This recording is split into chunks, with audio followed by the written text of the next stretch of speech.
ప్రస్తుతం తెలంగాణలో చూస్తున్నారు కదమ్మా, రేవంత్ రెడ్డి వచ్చిన దగ్గర నుంచి మీకు ఎన్ని విధాలైన పథకాలు అందుతున్నాయి? ఏం పథకాలండి ఏం పథకాలు అందరు అంటే ఫ్రీ బస్ కానీ, ఫ్రీ కరెంట్ కానీ, 500 రూపాయల గ్యాస్ కానీ. రాలే ఒకటి పిరి బస్సు పెట్టిండు అంటే ఇప్పుడు రాలేదంటుండ్రు కదా, అప్లై చేసిండ్రా ముందుగా అసలు? ముందుగా ఆయన ఎప్పుడో అన్నాడు కానీ ఇంకా అది మేము ఇంకా చేసుకోలే కూడా. మీరు అప్లై చేయలేదు, అప్పుడు మీరే తప్పు ఉంది కదా. ఏ మరి రాలేదు అన్నారు చేసిన కూడా. అయితే ఇప్పుడు రేషన్ కార్డు ఉందమ్మా మీకు?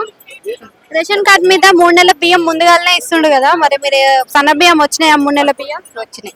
ఎట్లున్నాయి మరి బియ్యం? బాగానే సన్నగా ఉన్నాయా మళ్ళా? సన్నగానే. చాలా మంది పురుగులు వస్తున్నాయి, దొడ్డుగున్నాయి, ప్లాస్టిక్. మొన్న తెచ్చినాం కానీ వండలే ఇంకా వండుకోలే. కేసీఆర్ కి రేవంత్ రెడ్డికి తేడా అంటే ఏం చెప్తారమ్మా మీరు? ఇంకా మా ఏం చెప్తుంది మేడం, ఇంకా ఏం చెప్పాలి ఇంకా. ఫ్రీ బస్ అయితే ఇచ్చిండు కదా, ఫ్రీ బస్ ఉంచాలంటారా తీసేయాలంటారా?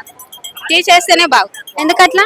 ఎందుకు అట్లా అంటే ఇంకా ఎక్కువ ఉన్నతో కొద్దిగా తక్కువ పెట్టినా బాగుంటది కానీ మరి ఇంకా మొత్తం తిరిగి పెట్టినాక ఇంకా ఏదైనా పేదలకు ఏదైనా మంచిగా చేస్తే బాగుంటది. మేము కూలి చేసుకునేటోళ్ళం ఏం రోజు ఎక్కి తిరుగుతా ఎప్పుడో ఒకసారి. మరి ఎప్పుడో ఒకసారికి ఫ్రీ బస్ మంచిగానే ఉందిగా, మా దూరం పోనీకి ఫ్రీగానే. ఇంకా పైసలు ఉన్నప్పుడు వెళ్ళామా ఇంకా పైసలు ఉన్నప్పుడు పోయినా ఇప్పుడు కూడా పోతాం అట్లనా? కొద్దిగా ఎక్కువ ఉన్నతో తక్కువ చేస్తే పేదలకు ఇంకా ఇంట్లో ఇవే మంచిగా ఇస్తే ఇంకా తలుచుకుంటాం కానీ ఈ పిరి బస్సులు రోజు ఎక్కి తిరిగేటోళ్ళకే నడుస్తుంది.